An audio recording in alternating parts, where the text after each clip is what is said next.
This is deep dish, right? Yeah, well, let's get deep. So I'm going deep on both sides.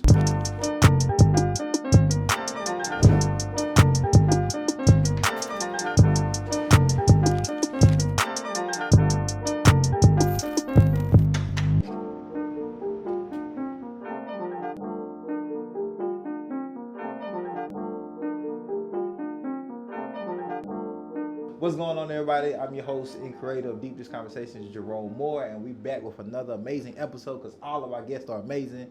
And we got another amazing brother here, Shawn Whitsell. And before we get started, shout out to the Baylor Company for sponsoring this episode. You know, if it wasn't for the Baylor Company, this episode wouldn't be possible, and Shawn wouldn't be here. And shout out to 312 Pizza, because the pizza wouldn't be here if it wasn't for them too. Let's before we get to Shawn, let's get on this on his pizza choice, right? Mm-hmm. You know, I preferably don't believe that fruit should be on pizza. So when Shawn hit me up, he's like, "Yeah, let me get chicken, you know, onions, pineapples." I said, "Damn, pineapples." You know, so it's a little more than that though. We got spinach, we got onions, we got pineapples. No chicken though. I think we got green onions, some other stuff. But it's looking good. It's busting. I haven't tasted it yet. But if you see me picking up the pineapples, just let me be. Don't have you ever tried it? I have. That's how I know it ain't for my palate. Okay, I get it. I ain't gonna say it's not good. It's just not for my palate. All right. And then we got a whole nother deep dish like version of this. And we might swap it out. I don't know. You never know. We'll see. We'll see. But Shawn is here. Shawn is a producer, writer, artist, poet, activist, father. Keep hyping me up. You know, he's just organizer. Me, you know, he does so much. And we're gonna get into all of that. So thank you for being here, man. Yeah, man, it's my pleasure. Thank you for having me, man. But I'm not thanking you for picking pineapples on the pizza. I'm gonna let people know that off rap. You know what? You either love it or you hate it. I just happen to love it. I know people like, you know, hey, it's not for your palate, but it's perfect for mine. And I respect your palate. I appreciate you respecting mine. You the guest. I told you, it's your world. It's your world. Mm-hmm. But man, I want to start off by giving you a chance to just, because you do a lot. You do so much. You've done so much, especially in the artistic space, which a lot of people, I think it don't come to their mind when they think of like social justice work, artists, right? A lot of times, right? And you do so many forms of it. And so, man, can you just give us like a abbreviated introduction of just your life, your journey, and how some of the things that might have happened to you occurred, kind of played into you becoming the man that you are, the artist, the activist that you are today? Yeah, man. So I grew up in Western Kentucky, a small town called Madisonville. Not a whole lot of arts there, you know, a little bit. But I always knew that, like, I wanted to be on stage. I knew I wanted to be in front of people doing whatever it was that I was doing at that time. So that meant like school plays. That meant like, you know, in church, whatever they had going on. I was always reaching for those opportunities to be on stage, to present. And then people saw, teachers and people in my church and community saw something in me, so I was always presented with opportunities as well. Where'd that confidence come from? Because people just ain't like, I want to be on stage. I want the attention. Yeah, I don't remember a time in my life where I didn't want to do that. So it was just like something that was just innate. Yeah, it was innate. Even though there were times when I was shy about it, where I was just like, you know, like if I had an opportunity, if I had like a spontaneous opportunity to get up and do something, I think about it. Like, I know I'm getting up here, but I'm a little nervous. I'm a little scared. I'm getting up here though. So I would do it. I would just hype myself up and get up there and then be the best feeling in the world. But so it was all about like entertaining at that time. You know, this is me as a little kid. And then as I continued to learn and have more experience, and I learned what it meant to be an artist. So it became adding like real artistry to that that desire to be on stage. And so, yeah, and so like as I grew up, I continued to just hone my skills in different areas, acting and you know, writing and performing poetry, etc. And life experiences have helped me to get to the point where I am now, where I'm telling stories, and it feeds into that activism. Because I remember when I always tell the story, when I was in the 4th grade,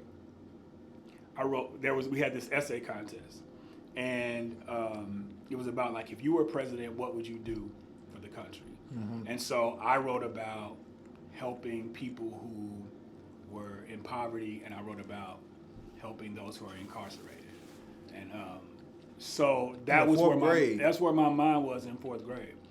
So I knew my life has always been this intersection of like service and activism, and then the arts. Right.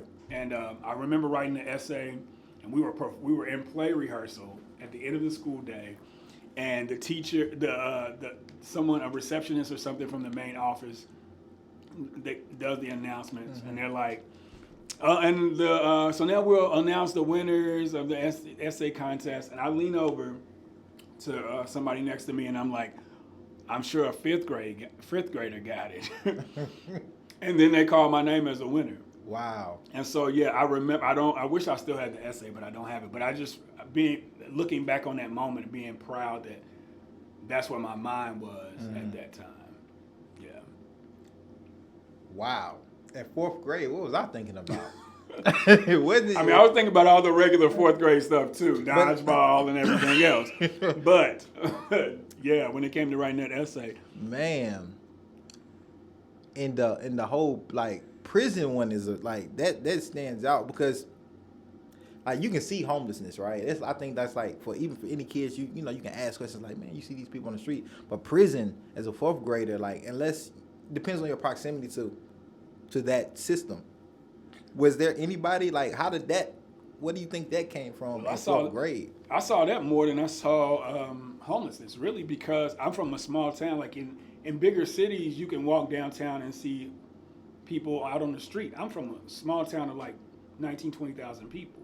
So you didn't see homelessness like that, even though I'm sure it existed. Homelessness looks different depending on the situation. So, you know, we think of homelessness as someone living outside, but, you know, people live in hotels and crashing on people's couches and stuff. So that's forms of homelessness too. So I didn't see that, but I definitely saw incarceration, not the way I see it today. Right. But I saw, you know, we had family members or people that we knew, you know, my friends, family members that were locked up, even if it was just in jail for a short stint. Right. You know, so I saw that more than I saw the homelessness. But I knew then my perception of people incarcerated was different, because I thought like everybody in prison or in jail did something to be there, and that's not always the case. And I always felt like, okay, they did something, so this is what happens. But I didn't know the system at play that made all those that made that possible on the level that it is. So how did you keep your inspiration to continue? Because you from 20,000 people, you know, it's not like it's a big city. And I guess it can have an adverse effect, because if you're a smaller city and people know you're doing this, you can just get the whole city to support you, because you might be the only one doing it. But like opportunities though could also kind of be, you know, smaller, you know, a minimum, because you know the city is small, the town is small. So how did you continue to find opportunities? Or, you know, of course you branched out of, you know, Madisonville eventually. How did you navigate that?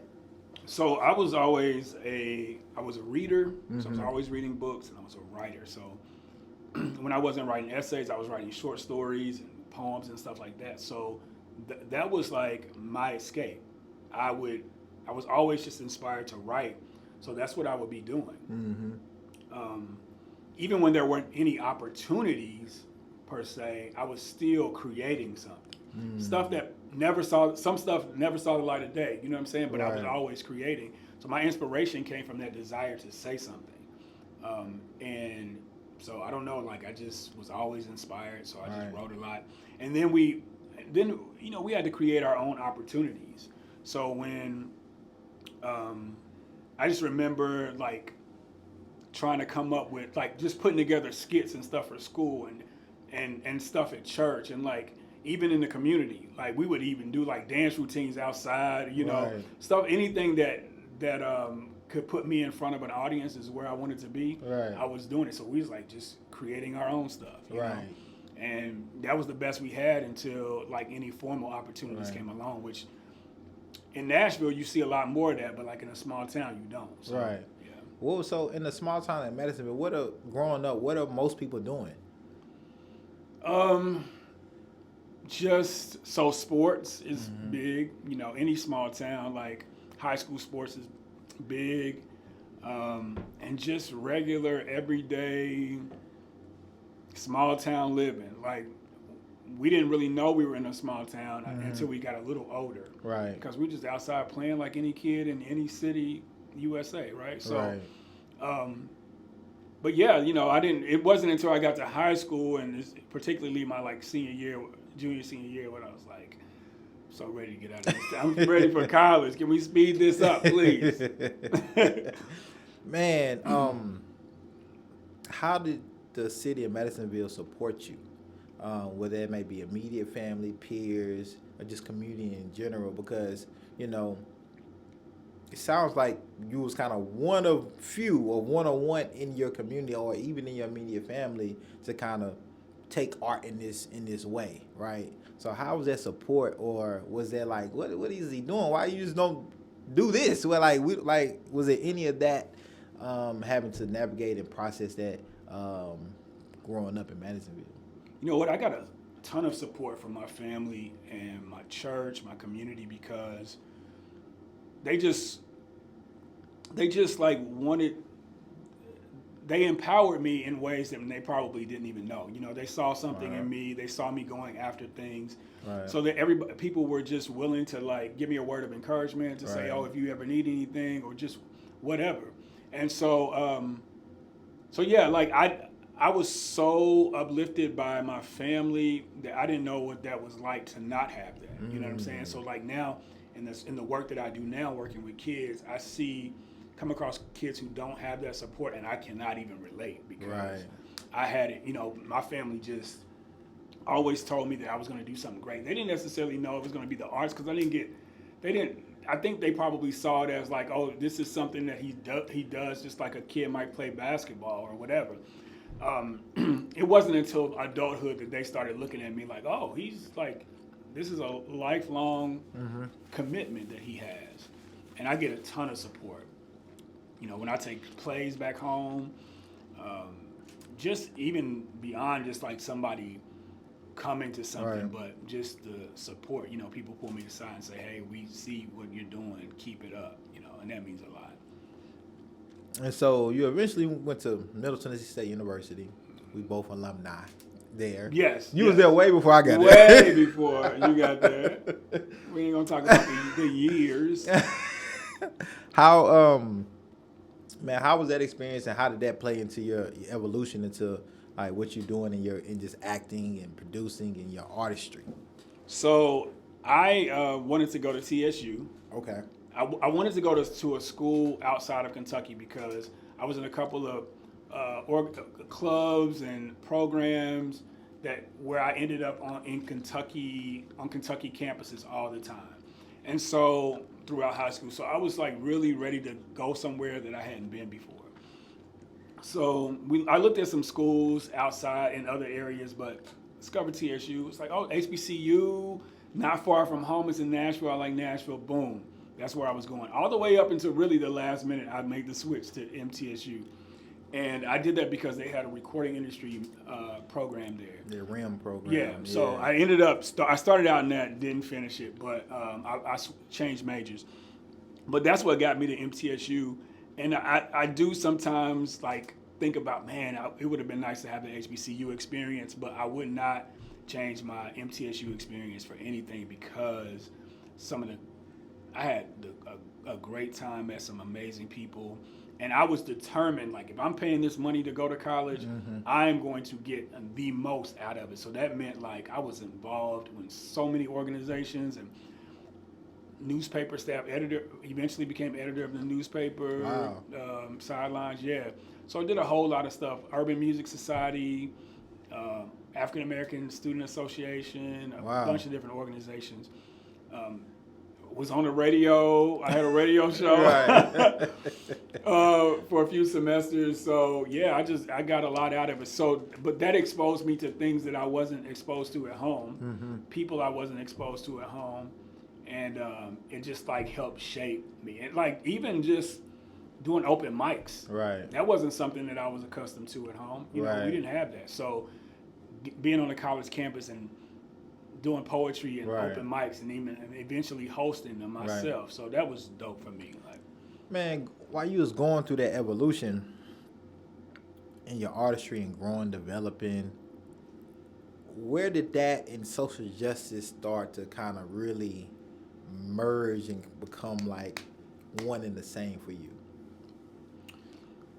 because I was always writing about the world. Right. You know what I'm saying? So I can't really name where it happened. I felt like it was happening early on. Like I was always writing about something, an issue. Right. Even elementary, middle school, I was writing Right. about issues, people too, in everyday life. But there was Right. always like an issue there. So I really, Man, that's fascinating, man, because usually, like, because these are deep things, deep thought-provoking ideas and issues and people involved, hurt, trauma, and that you just diving right into, like, fourth grade, like, yeah, let's get straight into it.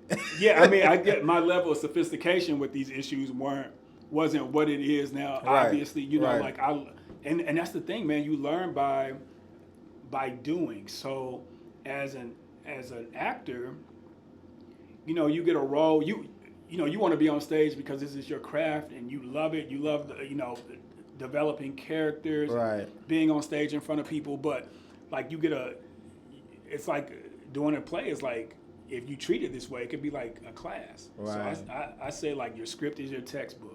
And there's so much in there that you can learn about humanity. You can learn about yourself. You learn about these characters. You learn about whatever issues it is they're going through. Right. So it requires you to do research.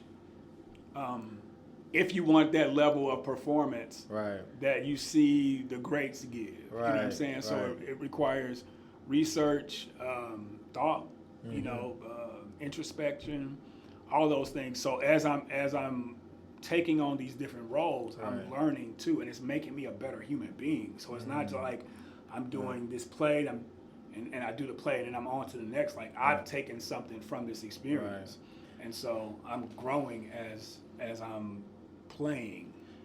And so what to I speak. think is also unique, well, I think it might not be as unique as I think it, but I think is unique is that a lot of times, especially actors and performers, right? They can really perform and dig into a particular social issue, and then they kind of like, hey, I learned, and then let me go on to the next role type of thing, right? With you, just from the work that I see you do, it's like, no, I'm just not gonna just play this role in this character and just highlight it through my work. I'm actually gonna do the work too, which I think that's the unique part, like, to me. It's like you actually going to prisons, right? You actually are working with youth. You actually are part of like community organizations that are trying to change policy, combat systemic racism, discrimination, white supremacy, all these things, man. So I think for me, it makes me appreciate you and your work more than it would if somebody can just play the role of highlighting what is actually happening, and then, because it's not for everybody, but it just makes me appreciate you, man. And can you talk about that, like this one, being on the stage or writing it for somebody to highlight and dramatize the things that you actually do and work with people that are affected by? Yeah, so I have a play, a one-man show called 23-1, and it's the number stands for, it's a play about solitary confinement. So the number stands for the 23 hours a person spends in solitary confinement versus the 1 hour they get of rec time, which if they get it, because you know, prisons, all kind of stuff happens in prisons, but that's legal. You know, they get that 1 hour out and they spend 23 hours locked up. And so this was a show that I wanted to do for a while, and it was the perfect, it's perfect for a one-man show because this man is living in solitude for the most part. And so I wanted to do a show like that because I wanted people who come to my stuff just to be entertained. I wanted to give them something to make them think, like, okay, you're not going to come to this show and be able to turn this issue off. Right. So I wanted to do something that's a part of my activism, like writing a show about solitary confinement to show people how inhumane this is. Because I've watched documentaries and I've read articles about it, but I understand everybody's not doing that. Right. So how do I get to those people who don't know that people in solitary can spend years and years there, locked up for 23 hours a day? So I volunteer in a prison. I've done that for 7 years. So while I was developing the piece, I got an opportunity to talk to people firsthand, and they were like, "Oh, even though I had the story already written, they were giving me the nuances. They were like, "Oh, make sure that you pace or that you talk to yourself," or they were telling me those things to add layers to my character. Wow. And so and they're reflecting on what they do in solitary confinement or just in confinement lockdown for 23 hours and giving that to you. Yeah. So they even have to think through, like, okay, what am I doing for 23 hours? Yeah. One guy told me that he was talking to himself and he didn't realize it, that he had been talking to himself. But he heard himself one day. And he was like, "Man, I just said that out loud." He thought he was thinking it. Wow. But like that's the trip that it does on your mind to be separated from other human beings, not being able to touch anybody, not being able to talk to anybody. And so having their insight helps to add that extra layer of truth and honesty to the piece. So it's something I take great care of it because I know that I'm not just up there as an actor, but I'm up there speaking for people who are unheard. Right. You know what I'm saying? So that show is super special to me, and the reception that it got from the public meant a lot because people would come up and they would tell me stories and they would cry and like just how incarceration has impacted families and communities. And, so man, like I want to get on that feedback, man. Like, as any how do you accept feedback? Criticism and all those things, because I'm sure, like, you do it long enough, somebody say, "Hey, Shawn, hey, I think you could have done this a little better." You know what I'm saying? Like, so how have you been able to use those compliments and criticism to just, transform and just be a better version of you? Yeah, I'm sensitive, man. And I'll be honest, I'm like Erica, I'm sensitive about money. But I had to, I don't take. Really, it's all in the way that you give it to me, because like I teach in Nashville Children's Theater. Part of our curriculum is giving them the tools to give feedback that is constructive and that is that doesn't make people feel not tearing nobody down. So the kids learn that. So we're teaching them that at an early age. And so I think it's all about how it's delivered to me, So, like, if you give me something constructive, if you tell me you don't like something, when that's it, it's like, okay, but I don't even know what to do with that. You don't like it. I don't know if that means just like you don't like pineapples on pizza. So I could think it's a palate thing. But if you say, "Hey, I think your piece could be a little bit stronger if you do X, Y, and Z." And I've been in playwriting workshops where that's what we do. We bring our stuff to the table and we all give each other constructive feedback. And it's not just saying, "Oh, that wasn't good," or "I don't like it," but, "Oh, this could make it stronger," or "Have you ever thought about this?" And so I'm totally open to feedback like that. And people have told me things and I'm like, "Oh, I didn't think about it like that." Even plays that I've already done, I've already put it in front of an audience, I've gone back and changed because somebody was like, "Ooh, this would be dope if you did that," And so I think as an artist, you have to be open to that feedback. Yeah. Man, what is the hardest thing about getting up on that stage, man, and performing in front of people you know, don't know, complete strangers. Somebody's got free tickets. Who knows?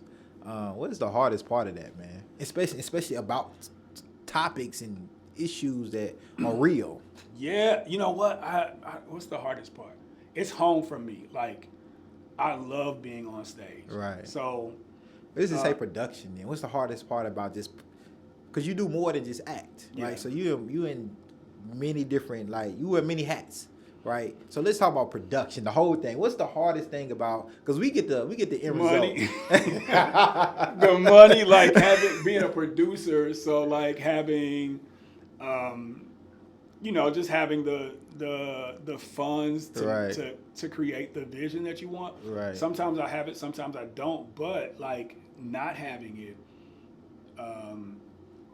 pushes you to be more creative. Yeah, you ain't lying. So I mean, like if I had the hardest part is like if I had unlimited access to fund. Not it doesn't have to be unlimited. If I had a bigger budget, I could hire somebody to do every single thing. Right. But because I don't, I might be, Right. hammering some, Right. Stuff together, and I might be doing my own shopping for props and stuff like that. So, Right. Which I don't mind doing, but like, one day I'll be able to just hire somebody for every role. Like Right. I hire for the stuff that I can't do, like Right. somebody who designs the lights. I have a little bit of experience with that, but that's not my area of Right. expertise or my area where I like doing. I like coming up with the looks, but I want somebody else to architect it. Yeah. So, but as far as the performing aspect of it, like I'll tell you a story. So I directed this show, right? And I wasn't in it, just director, producing it. And then so we did it. We had a great run. Uh-huh. And then we wanted to remount it. At the last minute, the actor who played one of the leads, he's like the only guy in the plays. One guy, 3 women. He was out of town. He couldn't make it back. So I had this had to either. Nobody was going to be able to step in this short amount of time. Right. So it was like either we cancel this show or I got to go in. Right. I don't know these lines, but I know them better than anybody else would because I've directed the show. So I had to do like an intensive few days to like maybe 3 days to learn these lines that we rehearsed for weeks. Right. The character is blindfolded for most of the play. He's tied up for most of the play, and he's in one spot. And you never know like how much you use your senses until they're taken away from you. So like how much it helps you with like just being able to look into somebody's eyes to see where they're walking helps trigger lines in your head. Right. When you don't have any of that, you're just like, it's just your brain. And Right. I'm literally visualizing where things are on the page. And I can't look at anybody, Right. anything like that. And my hearing went up. I could hear everything. Right. And that was like one of the most difficult experiences ever because I was super nervous. Right. But to go out there, it took bravery to go out there because I almost backed out, man. I was like, we're going to cancel this show. And one of my co-stars, she was like, one of my castmates, she was like, you better get on the stage. And so I was like, all right, I'm going to do it. And it turned out pretty good. It wasn't Right. perfect. I wasn't expecting it to be because I didn't have enough preparation, but I did a pretty good job. And the audience, they didn't know any different. You know what I'm saying? How do you? This was amazing to me. Well, I know it's different like in movies and stuff, right? But with the lines, the like remembering, because I'd be like, damn, they remembering a lot of lines. Like in the when I think about the movies, I was like, well, it's digital. They can stop, come in. They probably got cues and stuff. But when you on stage, it's like you live. Like they know, like if you do mess up, you got to mess up in a way that people don't know. So how does that like I'm sure you've forgotten lines, right? Like I'm sure you. Yeah. How do you manage that, man? You just when your mind just go blank and you like Man, and it feels like an eternity, like seconds of blank. Even if it's not you, even if Right. it's somebody on stage with you, and you're like, say your line, or you're trying to, your mind starts to work. Like, what can I do to cover this? Right. You know, with film, which I've done film stuff too. You're shooting in short chunks. Like you might. It depends on the situation, but you might just be shooting a page and a half, or even a portion of the page. Right. With a play, you've spent so many weeks rehearsing, and you want things to go perfectly. You want things to go as you have been rehearsing, but it's just that's not realistic. But that's also part of the thrill of it too. You know, like when something goes wrong, and I've had everything go wrong, like stuff like a prop. Like something hanging on the wall fall, somebody not coming into the scene. Right. One time we were on stage and this guy did not come into the scene. So like we need his character to push the scene along. Right. He wasn't there. And then it was like, okay, he's just a little late. And then he still wasn't there. And he still wasn't there. And so we're just talking, making stuff up. Improv. Yeah. So you have to have that skill too. Wow. I think I could do it, man. I think I could be. I think you could. I think anybody could, man. I think, I think with the proper training, everybody's not a natural, but like Right. if you get some experience under your belt and, I'm all for putting people on stage, even those people who are unpolished or really green. I love that because the arts is transformative. Like somebody told me once that she learned how to read better just by being in my plays. Wow. When I met her, she was, she was a recovering addict. She was fresh out of her, addiction, still going through the process. She was, didn't have any front teeth, like all of that, know. And so she was like, I want to be an actor. And I was just like, okay, here's my number. Right. And so to see her on stage months later, bright smile, made up, and making the audience laugh. Right. That's success to me. Right. If I don't ever make millions, if I never, end up on the big screen or whatever, like seeing people's lives transform, that's what I do it for. So, let's get deep. I done warmed you up now. Oh, I thought we were deep. We ain't deep? We ain't deep yet. Okay. We ain't deep yet. We ain't deep yet. Nervous. Let me take a sip of water. So this is now we're gonna bring up some issues that I have, Okay. and then I want to get back into your work. Scared. Into your work. Scared. Don't be scared. You better take it back by the piece if you're scared. But now, when it comes to acting, actors, actresses, especially black ones for me, right? And I want your thoughts on this. I feel that black folks should not be perpetuating particular stereotypes, which are typically all negative when it comes to black folks, especially black men, or harmful when it comes to movies. And I started to think about this more when I was just living abroad, because the propaganda, people will come up to me and say, hey, do you do this? Do you do that? Have you done this? Do you know anybody done these things? And I'm like, where are you learning this from? How are you getting this information, right? This perspective of all black folks, right? And it's coming from our media sources, right? So I started to ask myself, what accountability do our actors have when it comes to perpetuating negative stereotypes about our culture, about our community, especially if it's the ones that we trying to combat and fight, with our voices and through social activism and things like that. But we continue to perpetuate these things and put it out there as if, that it's norm, as if like this is who we are and this is what encompasses most of our culture and community. Great question. Can you give me, I know exactly what you mean, but I would love for you to say like an example of the stereotypes. Well,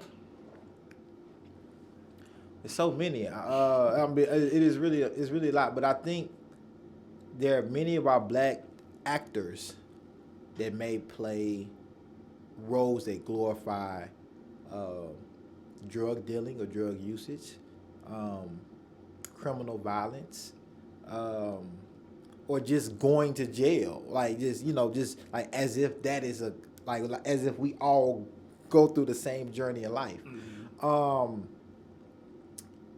Those are the ones that immediately come to my mind that I think is perpetuated a lot when I hear the things like like the deadbeat father, black man father. Like I think those are some of the things that stick with me that I think are like continuously perpetuated, that we're trying to fight. I'm trying to say, hey, no, like there's great black fathers, but when I see it in a movie, it's like he's always like a deadbeat dad or has anger issues. I think Tyler Perry did a good job. With Idris Elba. I forgot the name of the movie though. Daddy's Little Girl. Yeah. I think that was a really great representation of like a black. But you don't see that's like how many people seen that? And because I don't think that was one of his biggest films. I think that was the one I appreciated most because of the angle and the storytelling that he took, and kind of void that he was feeling with that. But you don't see a lot of that. It's always the opposite, right? Our relationship with police.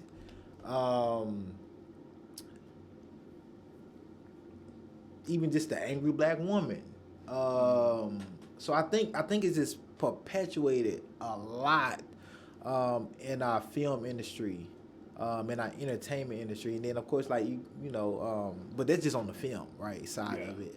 I'm not even getting to music, but it's just on the film where people can visually see. And so I always just like, man, do we if we're gonna think bigger, like as far as about the culture, not individually, could we just say, nah, it's not a role that I think I feel comfortable playing because of what it perpetuates that I'm really trying to combat, and I know that's not the narrative for all of us. But if we continue playing those roles, if we continue, what else are people to think?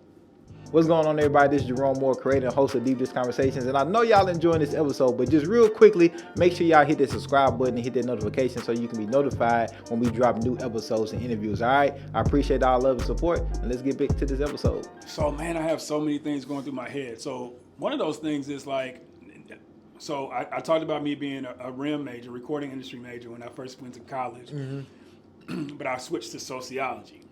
And so it makes me think of W.E.B. Du Bois's concept of double consciousness that a black man has in America. And so that I'm applying that to a black actor.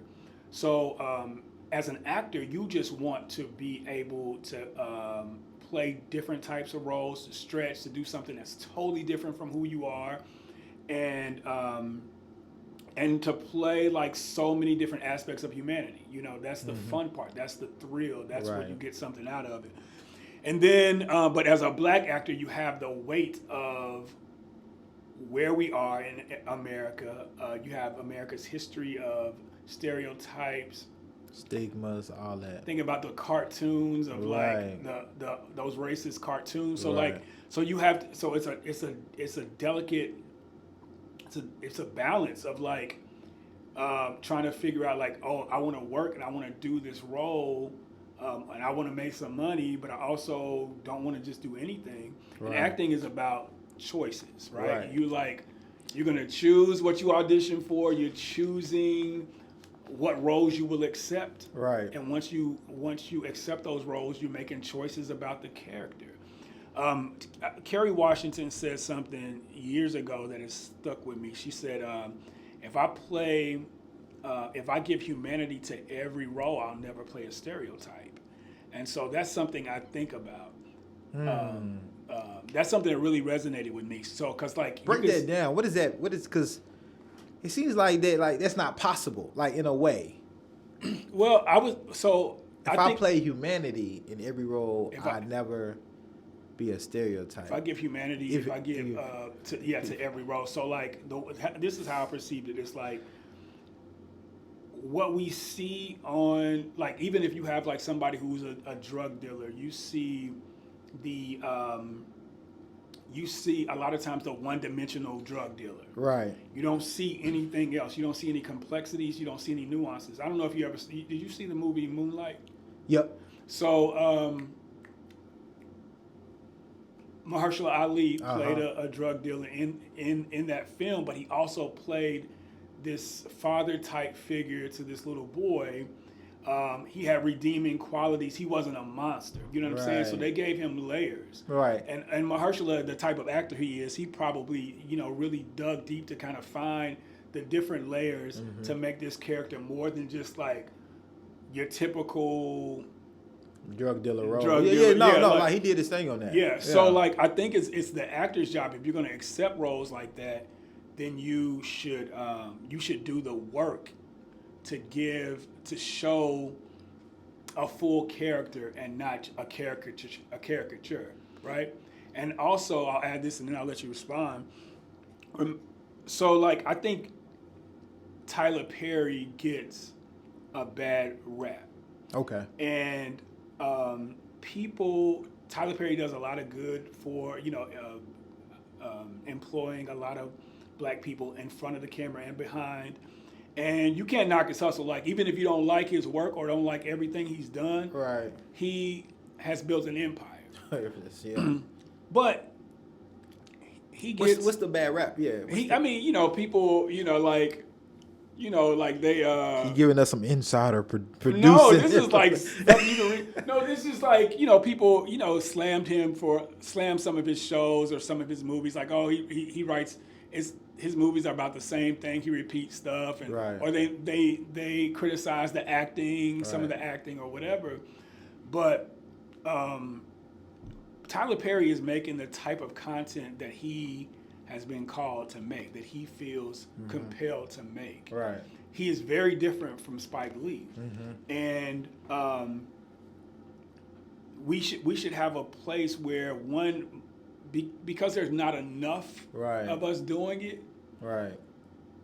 we put the weight on one or two people. Right. When there should be, we should have this spectrum Right.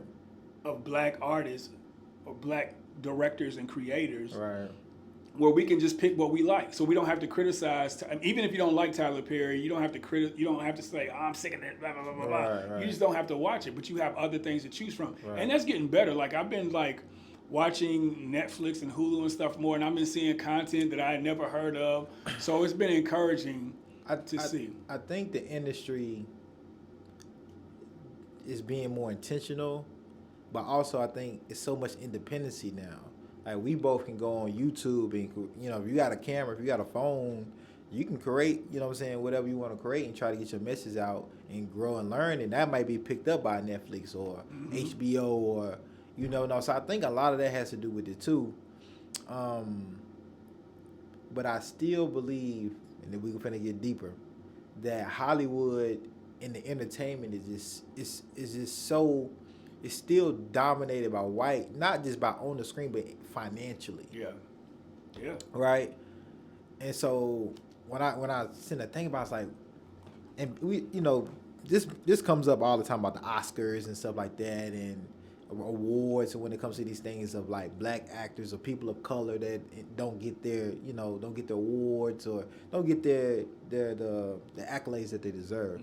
And so me being who I am, and let's power the people, what comes to my mind is like, why don't we see many people of color, minorities, now it's open, like it's so much, it's open now. If they complaining about like the system of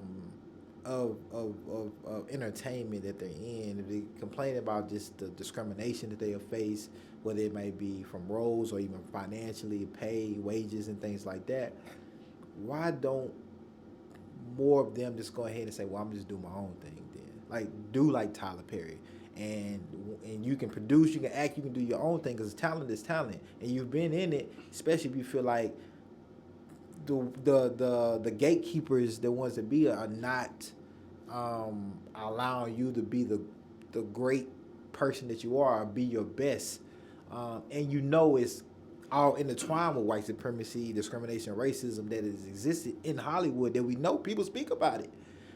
When are we going to see more of like independency in it, or why don't we see more of independency and just branching off from the bigger like industry? I don't know, man. I think it's difficult for people who are in the industry and they have that that like some level of celebrity, or they've been in stuff, different movies and stuff like that. I think it might be harder for those people as opposed to the people who are just coming up and doing it themselves and never experienced the Hollywood system. Right. Man, I don't know. I think it's like I'm gonna tell you who I like, who you interviewed. I think he dope. Nate Parker. Yeah. He's a dope actor. Man, his movies. I think the last 2 movies that he did, that I know he did. American Skin. That didn't. Now, American Skin is exactly probably what I would do. It was. I think that got swept up under the rug. I think for many reasons. Man, that was powerful. Man, I would want to. That's a person that I would want to talk to, because I think what he's doing is like it's so brave and courageous, and he knows he knows what the repercussions that are gonna come with it, right? And he does it anyway. And then when he did Birth of a Nation. Birth of a Nation of Nat Turner. Nat Turner. Mm-hmm. Another one. Yeah. They wouldn't even play it in some theaters, right? Yeah. And so, so like it's in some intentionality of blocking or trying to block those type of things. But man, I don't know him personally, of course. Everybody ain't big time like you to be able to interview these type of people. You know what I'm saying? But like, man, from afar, I really admire that work that he does, because it's so much intentionality, and he's really painting a picture that many of us really want to act on, right? Especially American Skin. Like what black father or even mother wouldn't want to respond in the same way, and they end up killing them at the end anyway. Hope I ain't give it away to nobody, but it's been out for a minute. But like, even like, man. Yeah. I mean, and I want to see more of that. Yeah, and one thing he does too is he has a youth program, training young people to make films. So I think it's about like passing down those lessons and passing down that training to kids in our community, right? And empowering them to. It's kind of like music is different now, right? So like it used to be, the record labels, they're still out there, but they don't have the power that they used to have. You know what I'm saying? So like. Now, if you look at somebody like Chance the Rapper or whatever, how his come up was just like so many artists come up and on the independent route, and then they have these label offers, and they choose to remain independent because they're like, I'm doing my thing, I'm making more money, I don't have to do any split, I can do partnerships, but I don't have to sign to anybody. Right. And so I'm hoping that we get to a point in the film industry that the generation coming up after us feels that level of empowerment, and they have the access and the tools to like earn a living, put their stuff out without using Hollywood, if that's the route they choose to take. Man, is there a role that you won't play?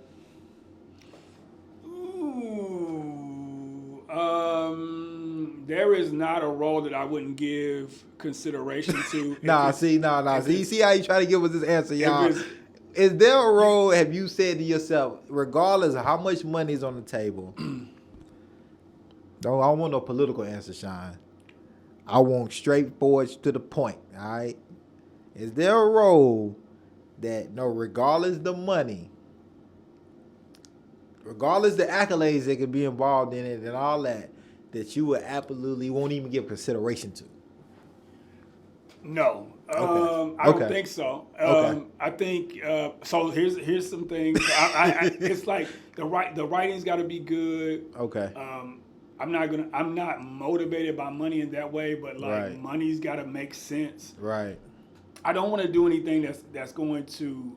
I'm not going to do anything just for money. I'm not going to do anything that my daughter would be embarrassed by. I'm not doing it. I'm not doing that for. We're finna get deep in a minute. I'm finna bring something up. So like, if it's going to embarrass my child or shame my mother, then that would be a difficult decision for me to make, to go against that. Everybody else, not to say I don't care about what other people think, because I do.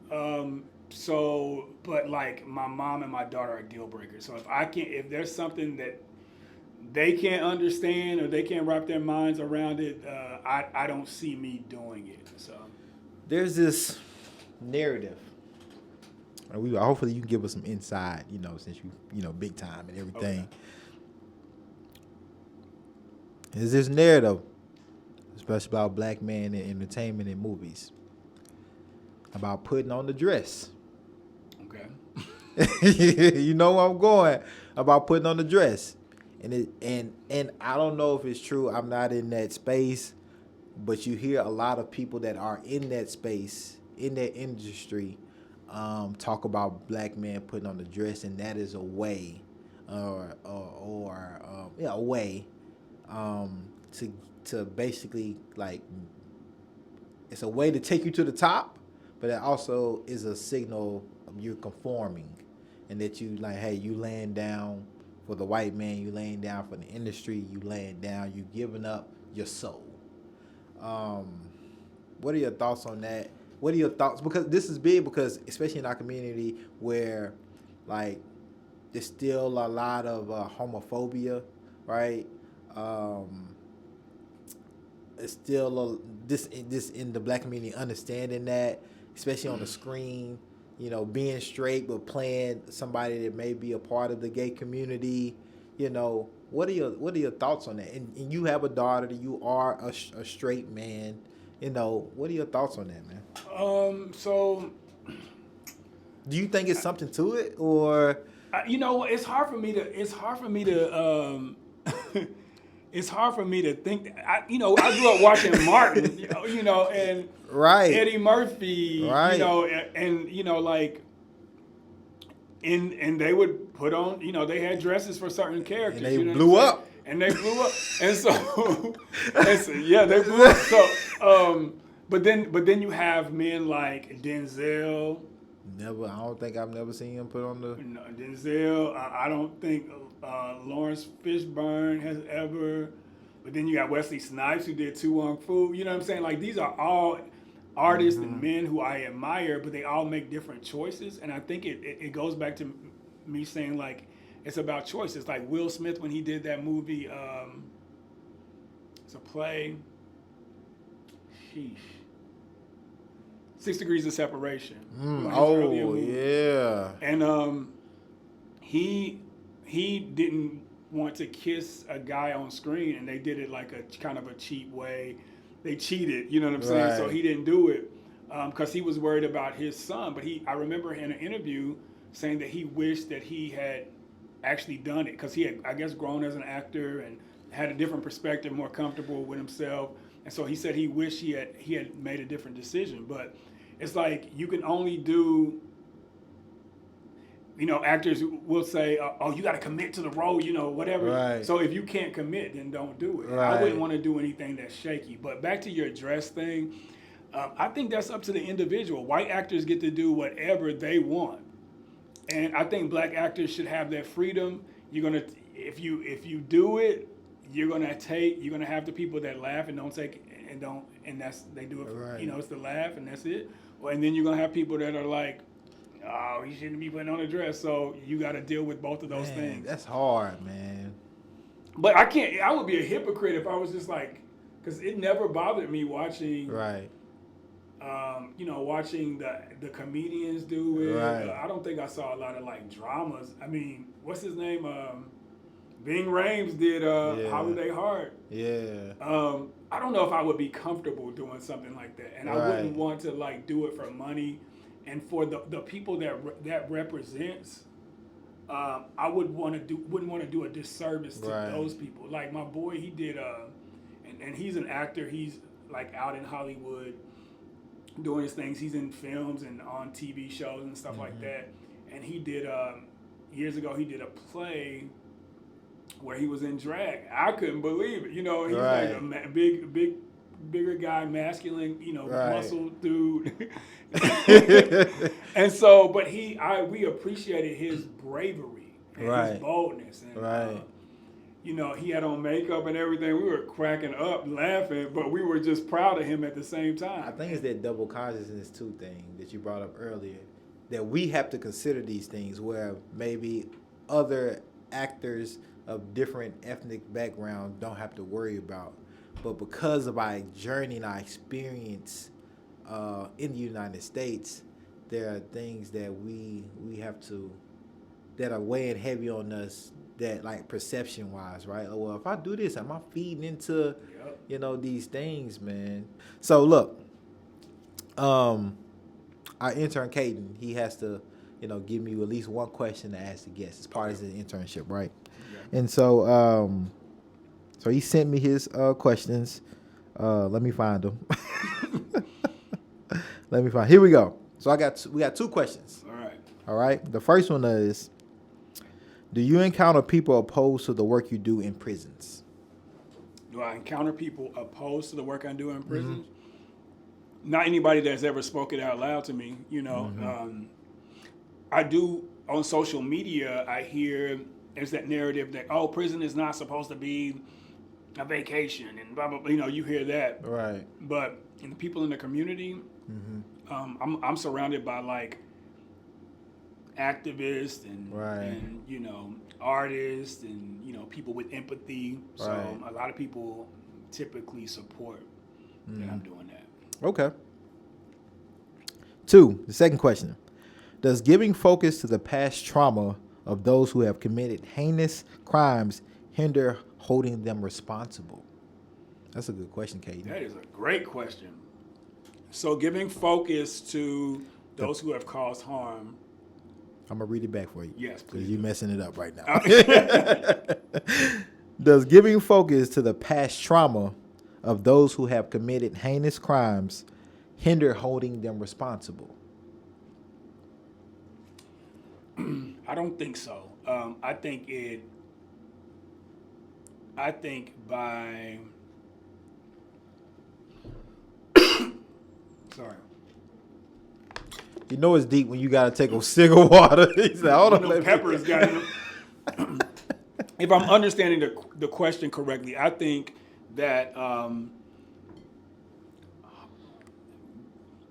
putting that focus, so you know, the narrative has always been told right. by the oppressor. You know right. what I'm saying? And so to have those who have been harmed to be able to turn the focus around, like, no, I wasn't a slave, I was enslaved. This right. is your burden to bear. Right. And so that to me is holding them accountable. Now I know we're in a time where people have grown tired of seeing certain narratives. They're like, I'm tired of seeing slavery films. I'm tired of seeing trauma films. And right. I totally understand it. I think people should do what they need to do personally right. for their own mental health and well-being. Right. And so if that's not something that you can take, then don't put yourself in that position. Right.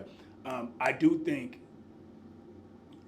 like having a Nate Parker or Ava DuVernay right. who was like, okay, these stories have been either not told or they've been told from a certain perspective. We're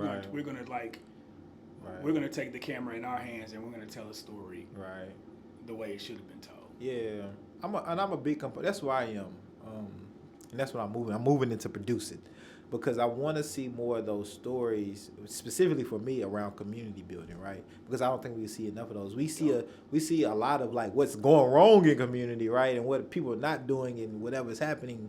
But we don't see like enough of like Shawn's and, you know, other folks that are out there in our community really building like I want to see more of that because I think like that'll help one intentionally like highlight the oppression that people are going through and the systemic and all the things people be educated, but also it's like, but we're not letting that hold us back, right? We're being very intentional about combating and how we combating. This is how we doing it.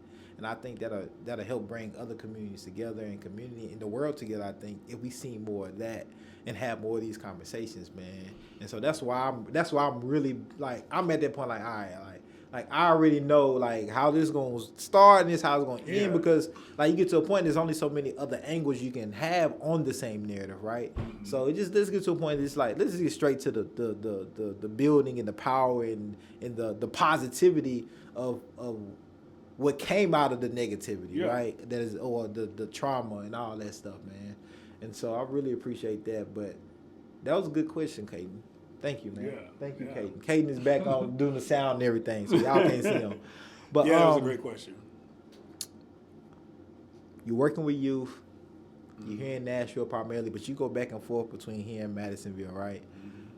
Man, what is the future of, like, you know, community around artistry look like, man? In Nashville being, you know, a growing city, and I don't know if Madisonville is still growing. Hell, people might be having to move out to Madisonville. If Nashville, Right. If Nashville keep it going the way it's going, man. Man. What does that look like, man? How do you envision that? Well, I want to see more equity in the Nashville art scene. Like me, I took. Break that down. I wanted to see. I started my theater company. It's called the Destiny Theater Experience. I started it in 2007. Named after your daughter. Named after my daughter. She was born in 2006, and then. Man, I do some hella research, man. Yeah, man, you're a journalist.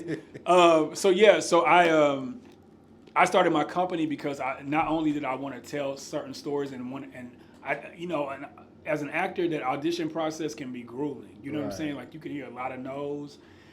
As a black actor, you go into an audition and you're like, I wonder if they're gonna hire any black actors for this role. There's no specific black actor. Right. So my chance is, do I have a chance? You know what I'm saying? Like, that double consciousness thing. Right. And so, like, I wanted a space where we didn't have to think about that. Like, we can just be, we can just be actors, and we can tell stories that are specifically about black experiences, but we could just be actors. So that's part of why I started my company, and in that process of telling these stories, some of them are about, there's some trauma in it. Some of them are just comedies that we do, or some of them are just about love or whatever. That we build community through the relationships that we build through in the process of performing these shows. So we built a family that go beyond theater now. So, like, I love to see, like, two people that met during one of my shows, and now they've been friends 5-10 years now. You know what I'm saying? Right. But back to, like, your original question, I want to see in spaces that have historically been very white.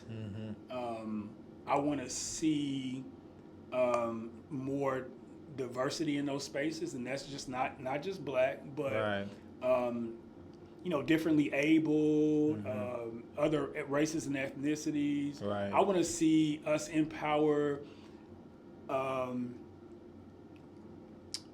Kanye, I don't know how true this is, but it was an article that was like, Kanye's doing a fashion show, the Skid Row fashion show in LA, and they're gonna hire some of the people who are struggling with homelessness for the factory, but also the idea of putting them in the show. You know what I'm saying?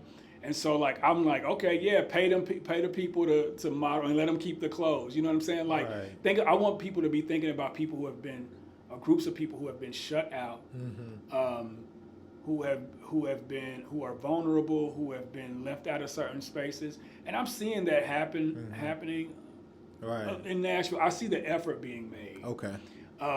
We got a long way to go as far as that's concerned, but I see the steps, Right. and I can appreciate that.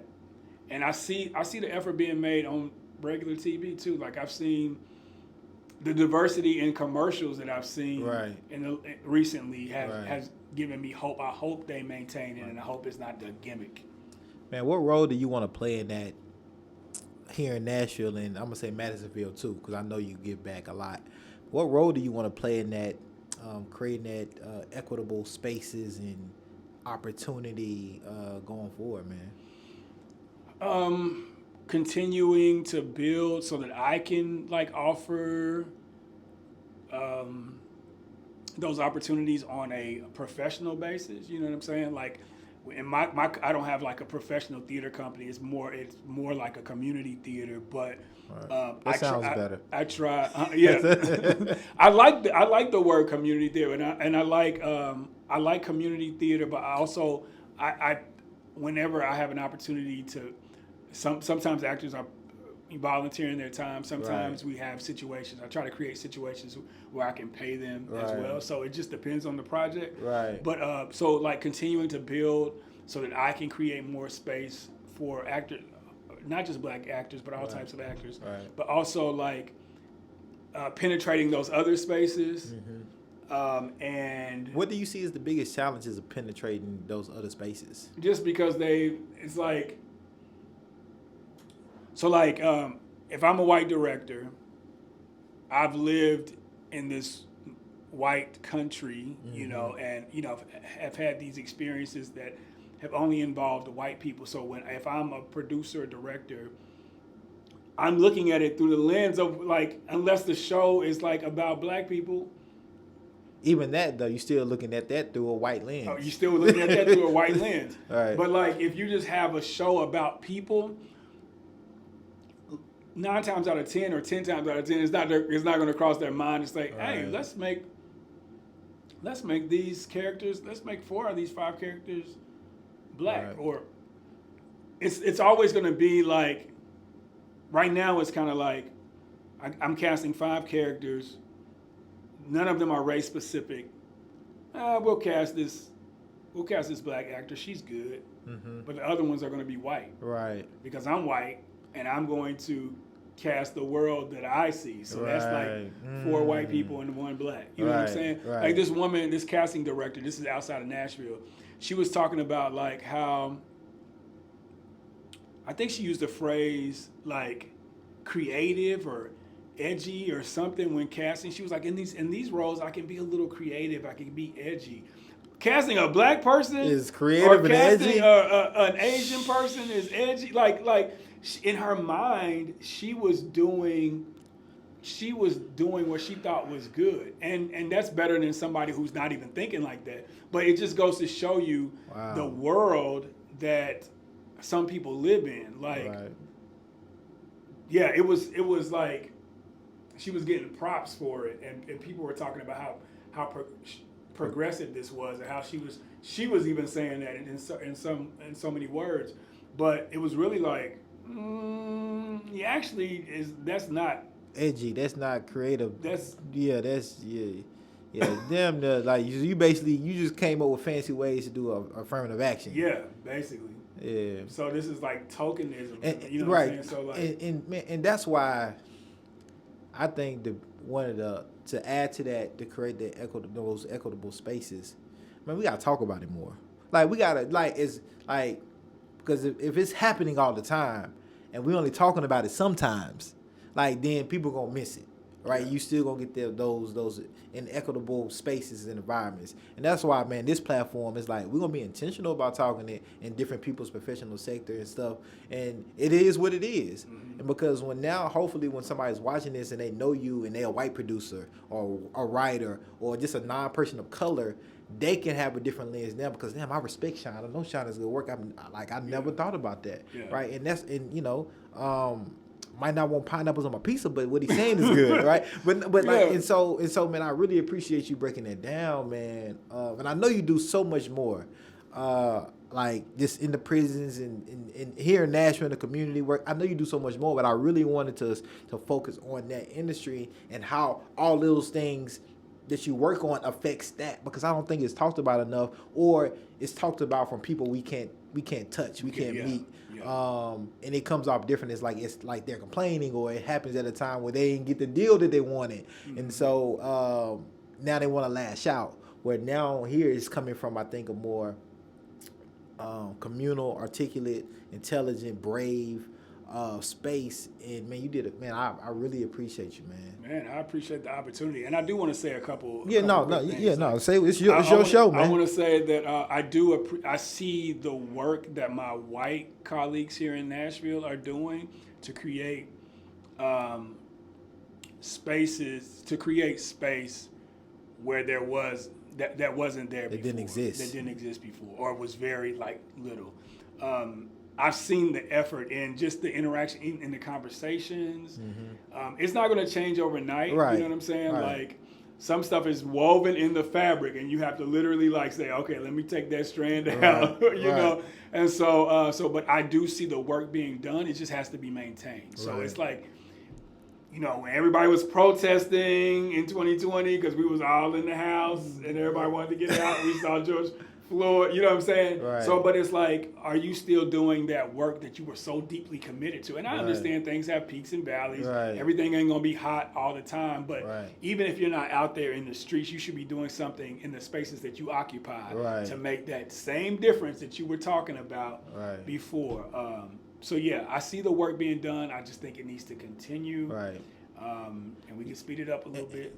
But that consistency of just like, that's why I'm keeping my foot on the neck of white supremacy. If you don't want to hear nothing about that, this ain't for you, because it exists. And so, and white supremacy ain't stopping. So why am I going to stop talking about it and making people aware of it? And you might not catch it today. You might not catch it this year. But it might be next year. Like, damn, I've been listening to Deep Dish Conversations and I get it now. It might be something that hit the mark, or you experience something. Because we have, in all of our spaces, we're affected by it. White, black, yellow, green, blue, whatever. Like, you're affected by it. Yep. And we have to maintain the intentionality, the combating it. And one of those ways is talking about it so people hear it and they can open up their eyes, and you hear it enough, you'll start to be like, "Damn, boy, it must be something to this thing." And I want to end on this, but I want to give you the last word, man. How can people get in contact with you, work with you here in Nashville and Madisonville, or anywhere all over the country? Because we global, we international.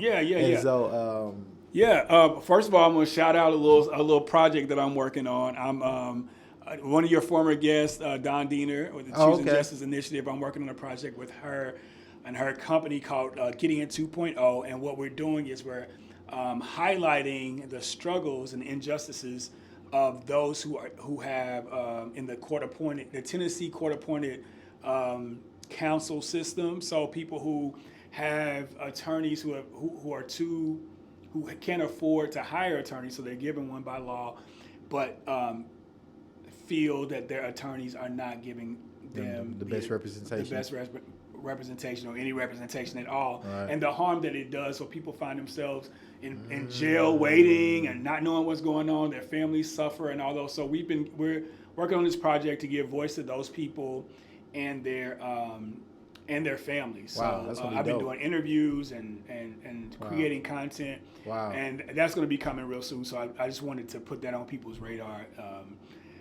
Another intersection of activism and arts that I'm a part of. But as far as people reaching me, I am on social media.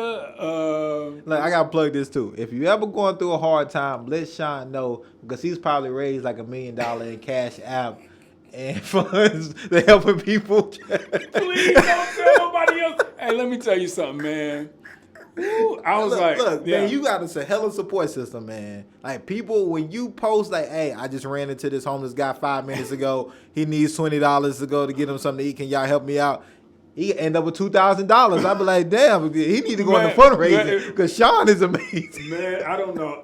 My network of friends. That might be a real story too. Y'all need to go down this timeline. Man, literally thousands or like hundreds of people having trouble paying rent. So I'm just like, I'm gonna throw this out there, and my network. That's a testament to the relationship that I have with people, because people show up, and I'm just like, and people tell me all the time, we do this because this is a good thing to do, but we trust you. Y'all you know what I'm saying? Yeah. So if y'all see Jerome Moore needs some funding on Shawn.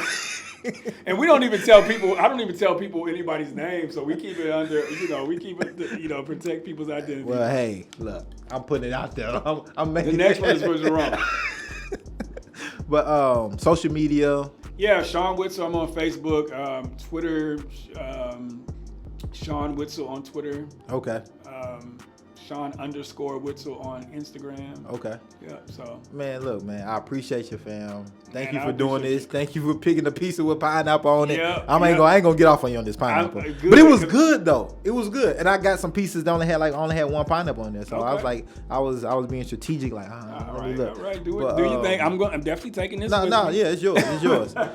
Thank you all for tuning in to another episode of Deep Dish Conversations. Again, thank you to the Baylor Company for sponsoring this episode. 312 you for the great pizza. And like I said, we got 2 pizzas. There's one in the corner that y'all can't see. All right, so Shawn, appreciate it again. Yeah, man. Thank you for the opportunity. I loved it. It was a great conversation. For sure, man. For sure. You know it's gonna be fire, man. Yeah. No All right. See y'all later. Peace.